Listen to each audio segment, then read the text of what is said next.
Chapitre 14. Nouvel Erago. Je commençai par aiguiser les lames que je comptais utiliser. J'avais sélectionné 2 poignards ainsi que le sabre du vieux roller, qui était vite devenu mon arme favorite. Nessa m'observait intensément. De mon côté, j'examinais sa surprenante proposition. Cette fille était brave, plus qu'aucune autre pura, cela ne faisait aucun doute. Néanmoins, je prendrais un très gros risque en la libérant de ses liens dans l'arène.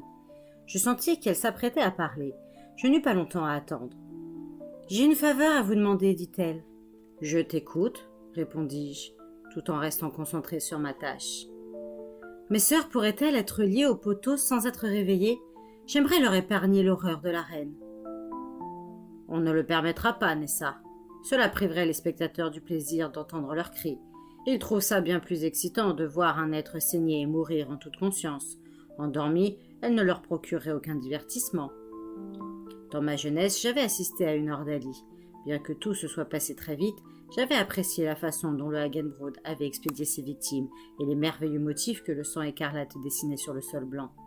Depuis, néanmoins, lors de mes rares séjours à Valcarqui, je n'avais même pas envisagé d'en voir une autre. J'aimais vivre seul, gérer ma Hesda. Je préférais me tenir loin des clameurs et de l'agitation que suscitent de tels événements. Désormais, côtoyer tant de monde me mettait mal à l'aise.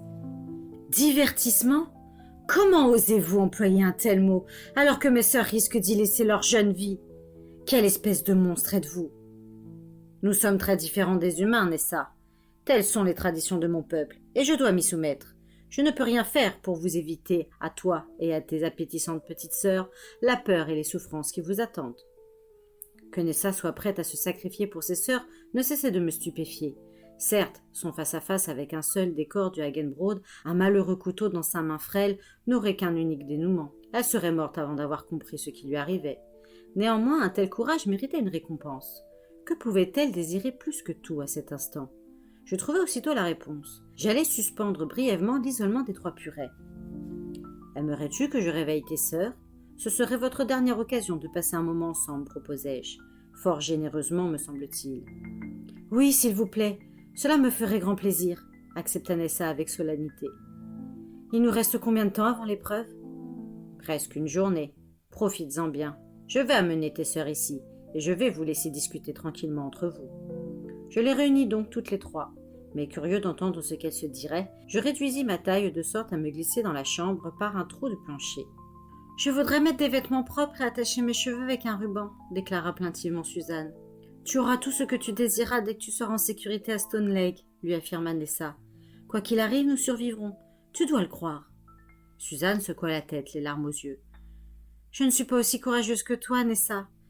Je te demande pardon. » Nessa s'efforça de garder son calme, mais après les compliments de Suzanne sur sa bravoure, son menton se mit à trembler chaque fois qu'elle prenait la parole. Pour finir, les 3 sœurs éclatèrent en sanglots et hoquetèrent interminablement, blotties les unes contre les autres. Tout cela n'avait pas grand intérêt. L'idée de voir la mort approcher me désolait. Je n'atteindrais jamais ma pleine maturité. Il m'aurait fallu encore une centaine d'années d'études pour maîtriser totalement la magie et l'art du combat. J'aurais aussi voulu être sûr d'avoir repoussé la menace du Skyhoum, cet état de faiblesse qui affecte tant des nôtres. Néanmoins, je décidai de me comporter le mieux possible au cours de ce qui serait sans doute le dernier jour de mon existence. Ayant gagné mes appartements privés, je claquai 5 fois des doigts pour appeler Home, une sorte d'homoncule, peut-être le genre de serviteur le plus intéressant à mener à Valcarqui par les mages de Hesda. Son rôle est de collecter nouvel Erago, et ses multiples formes sont parfaitement conçues pour cette tâche. Celle d'un rat, par exemple, lui permet de circuler dans les égouts, tandis que ses oreilles spécialement adaptées captent toutes les conversations à travers la cité, en dépit de l'épaisseur des murs et des sols. Dans une autre de ses apparences, muni d'ailes puissantes, il peut s'élever très haut au-dessus des toits et surveiller quiconque quitte la ville ou s'en approche.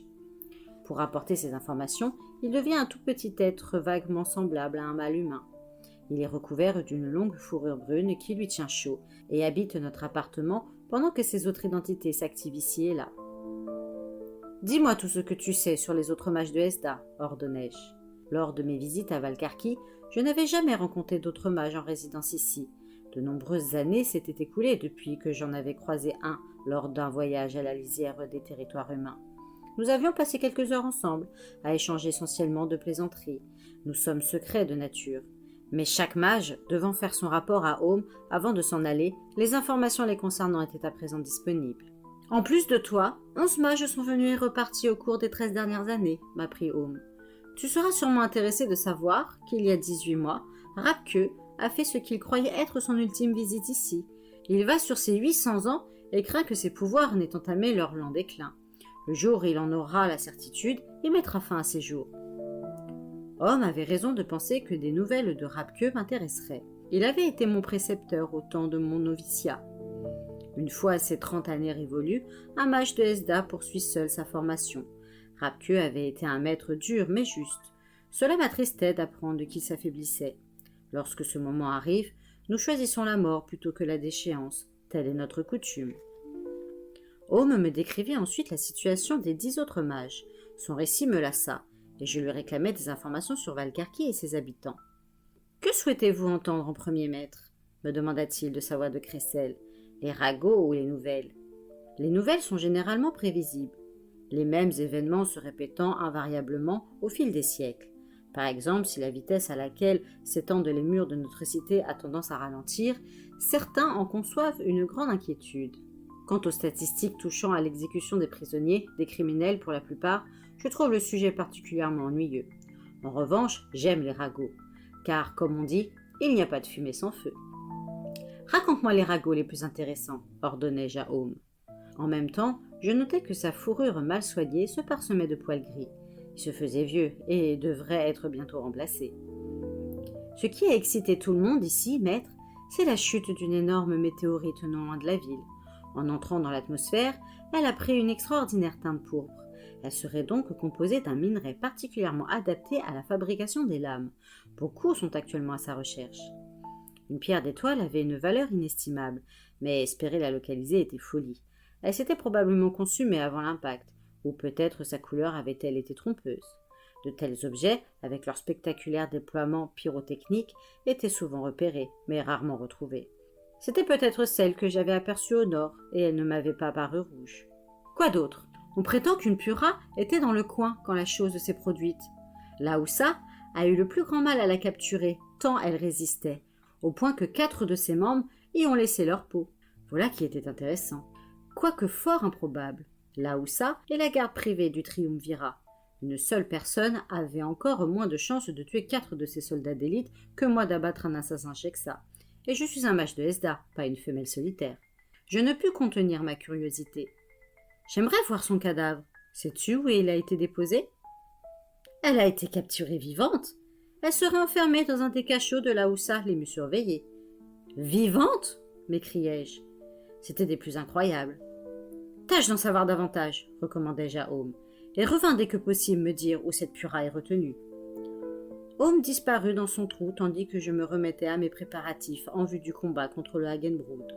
Je commençais par des exercices mentaux dans lesquels je visualisais les étapes qui me mèneraient à la victoire. Je m'imaginais dans l'arène, puis par les yeux de mon esprit, je regardais le Hagenbrood extirper ces 3 horribles corps de la fosse. Je me concentrais jusqu'à sentir l'odeur même de la créature. Graduellement, je ralentis mon souffle. J'étais à peine parvenu au premier degré de concentration que Home réapparaissait et s'asseyait en face de moi. « Parle !» lui lançai-je. « Qu'as-tu appris ?» « Eh bien, je suis en mesure de passer des ragots aux nouvelles. Laoussa a découvert la pierre d'étoile et l'a ramenée dans la cité, en même temps que la Pura. J'ignore où se trouve à présent la pierre, mais la Pura est détenue dans le district Yaksa central, niveau 13, cellule 42. Il s'agissait du complexe de cachot le plus sécurisé de la ville, et la cellule 42 était réservée aux prisonniers les plus retors et les plus dangereux. Comment une simple Pura s'était-elle vue accorder un tel honneur ? Il fallait absolument que j'en juge par moi-même. J'avais encore tout le temps d'achever mes préparatifs, et cela me fournirait une distraction intéressante. Je renvoyai Home et me dirigeai sans délai vers le district Yaksa central.